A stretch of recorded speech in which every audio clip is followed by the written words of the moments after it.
Bismillahirrahmanirrahim. Assalamualaikum warahmatullahi wabarakatuh. Alhamdulillah.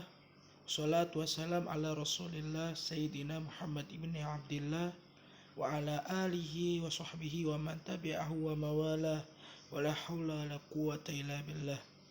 Amma ba'du. Alhamdulillah, hari ini kita bisa lanjutkan kembali materi usul fikih kelas 11 agama, yaitu di bab 2 dengan tema al-yakin la yuzalu bisyak, yang Ustadz sudah buatkan powerpointnya dan Ustadz akan jelaskan materi ini di setiap bab-babnya nanti. Oke, langsung aja ya, kita mulai daripada tema al-yakin la yuzalu bisyak. Kita mulai dari pengertiannya terlebih dahulu, yaitu pengertian al-yakin la yuzalu bisyak. Kaidah kedua yang sebelumnya adalah al-umur bi maqasidiha. Sekarang adalah al-yakin la yuzalu bisyak. Artinya apa? Artinya adalah keyakinan tidak bisa digoyahkan dengan keraguan-raguan.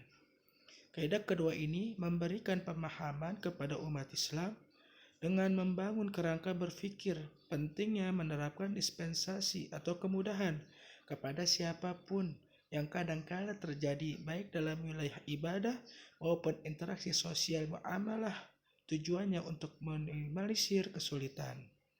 Kalimat al-yakin secara bahasa artinya sebuah pengetahuan yang tidak mengandung keraguan sama sekali di dalamnya. Kalimat la yuzalu artinya tidak bisa menggeser atau menghilangkan. Sedangkan kalimat asyak artinya segala sesuatu yang membingungkan, meragukan, dan membuat keresahan. Kenapa keyakinan ini muncul dalam diri seseorang? Beberapa berikut penjelasannya. 1. Karena keyakinan sesuai relevan dengan realitas kenyataan yang ada. 2. Karena keyakinan merupakan pengetahuan yang bersifat tetap dan pasti, serta dibenarkan oleh hati dengan dukungan argumentasi yang kuat, sehingga menolak segala hal yang tidak pasti dan masih diragukan. 3. Keyakinan terjadi karena dibuktikan melalui penelitian research mendalam dengan segala bukti yang menguatkannya. 4. Keyakinan seseorang secara otomatis menghilangkan segala hal yang tidak pasti antara tidak ada dan ada.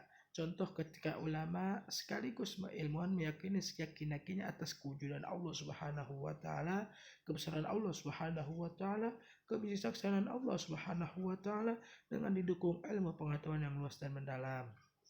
2. Tingkat keyakinan manusia. Untuk bisa mendalami secara komprehensif atau secara utuh kaidah kedua, yaitu daripada kaidah al-yakin la yuzalu bisyak ini, bagaimana cara membangun kerangka berpikir kita?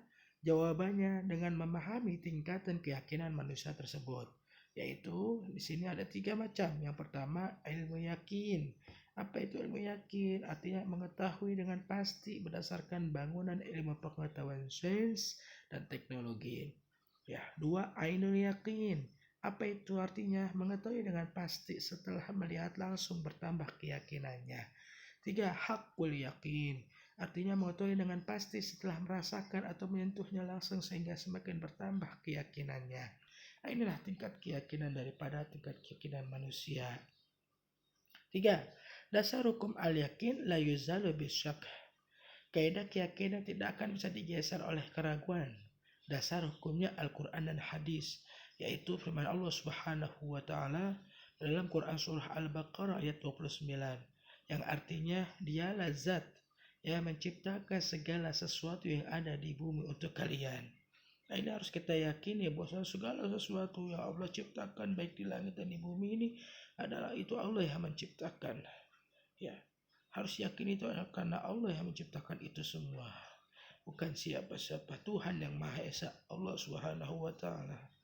Lalu di dalam Quran surah Al-An'am ayat 145 yang artinya, katakanlah ya Muhammad, tidaklah aku peroleh dalam wahyu diwahyukan kepadaku sesuatu yang diharamkan bagi orang yang hendak memakannya, kecuali kalau makanan itu bangkai atau darah yang mengalir atau daging babi, karena sesungguhnya semua itu kotor, atau binatang disembelih atas nama selain Allah Orang siapa yang dalam keadaan terpaksa, sedang dia tidak menginginkan dan tidak pula melampaui batas, maka sesungguhnya Tuhanmu Maha Pengampun lagi Maha Penyayang.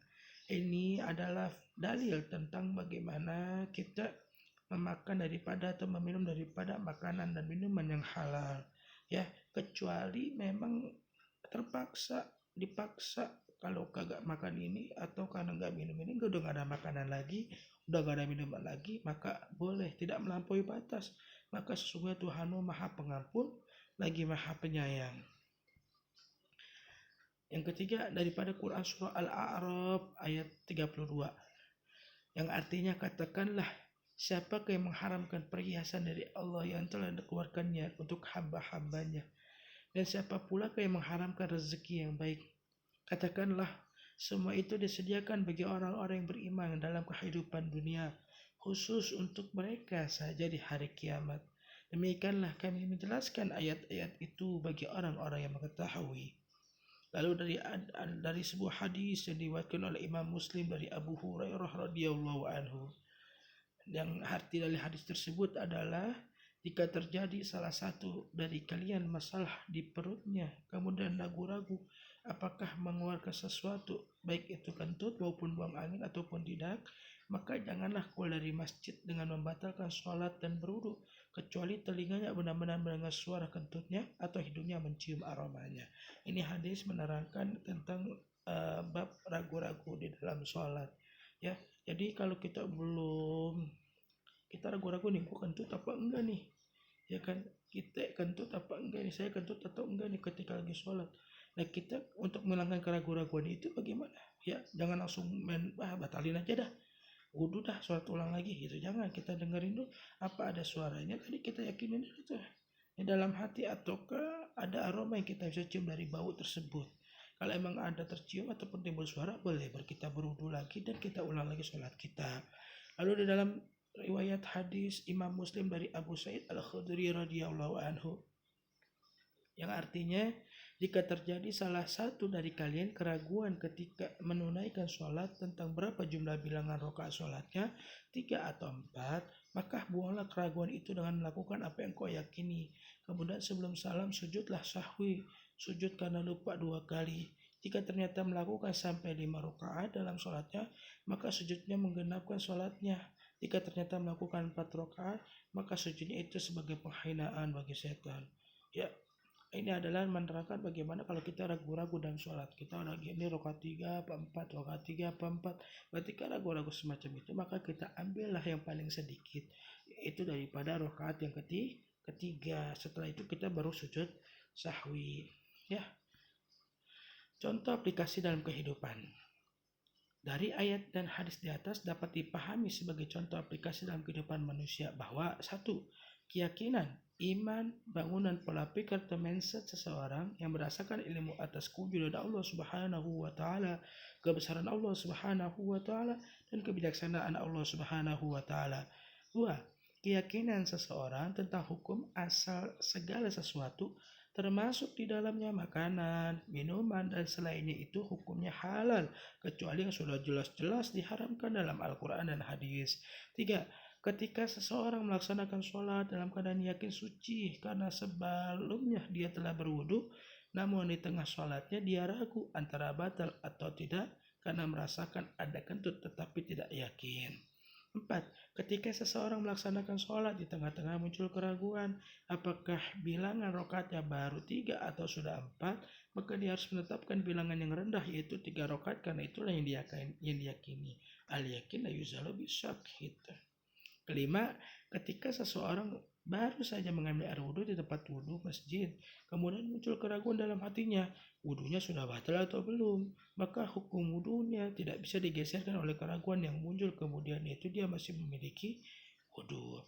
6. Ketika seseorang meyakini telah berhadas karena junub, kemudian muncul keraguan dalam hatinya apakah sudah bersuci atau belum, maka orang tersebut masih belum suci, muhaddits, harus mandi besar atau janabah. Hikmah. Apa hikmah yang kita bisa pelajari dalam materi ini? Yaitu materi al-yakin la yuzalu bisyak. Yang pertama, sesungguhnya menjalankan agama itu mudah Tapi jangan dibuat mudah, jangan diremehkan, karena itu dalam Al-Quran sini mengajarkan yang demikian. Itu surah Al-Baqarah ayat 185.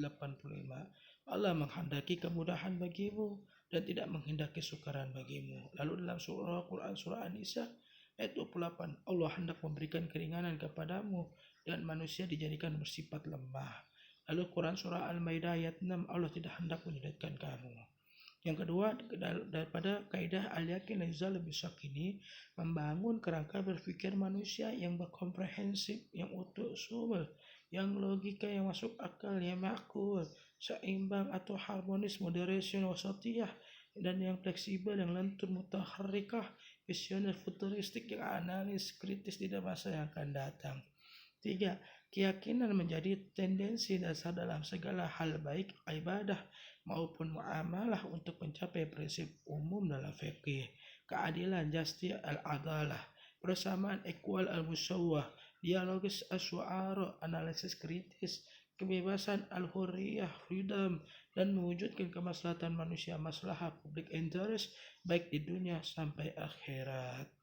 Baik, itu saja yang bisa Ustaz sampaikan di dalam materi Al-Yakin La Yazulu Bisyak. Semoga bermanfaat. Terima kasih. Mohon maaf bila ada salah-salah kata. Billahi taufiq wal hidayah. Wassalamualaikum warahmatullahi wabarakatuh.